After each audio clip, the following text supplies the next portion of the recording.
Chapter 35 Garuda. Ravana was delighted to hear the news of Ram's fall at the hands of his son Indrajit. "Now, Sita will finally accept me," he gleefully declared. On the battlefield, Hanuman and other Vanaras formed a protective ring around the bodies of the fallen princes. Suddenly, a powerful presence approached, causing panic among the Vanaras. Many soldiers began to flee in terror, tripping over each other. Vibhishan, the brother of Ravana, had arrived to examine the princes. The forest dwellers had mistaken him for his nephew Indrajit. "Calm yourself," Sugriv called to his kinsman. "Vibhishan is our ally." Vibhishan was familiar with the Nagapash weapon that Indrajit had used. "The sons of Ayodhya are still alive, for now, but their life force is being drained. There may be herbs that can counteract the poison, but they are rare and difficult to find." As the search began, the battle outside the city raged on. Ravana's remaining generals poured into the fray.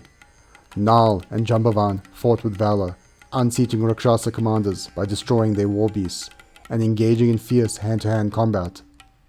Angad rampaged through enemy lines, his strength and fury unmatched by the demon warriors. Ram gained consciousness and was heartbroken at seeing the motionless body of Lakshmana next to him.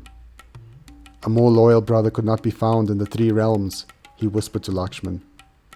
Ram turned to Sugriv.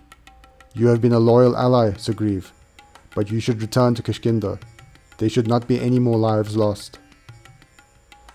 Sugriv counseled Ram, "Do not lose hope. The threat of the Demon King must be ended, and Ma Sita will be rescued. I have committed all my kingdom to ensuring this goal will be met." Then, the Vanara ranks parted to reveal a radiant figure gliding through the smoke of war. Feathers shimmering, eyes burning, a divine soul had completed his long journey. "Prince Ram, I am Garuda, the king of the birds. The Ikshvaku dynasty is known far and wide for its adherence to and upholding of Dharma. When I heard you and your brother required assistance, I immediately made my way here." Garuda carefully removed the poisonous serpents with his talons and tended to the wounds of the princes. In the Rakshasa palace, word of the increasing morale of the Vanaras and the possibility that the Ayodhya princes still lived reached Ravana. With the fall of his key generals, Ravana prepared to enter the battlefield himself and put an end to the war once and for all. Thank you for watching so far.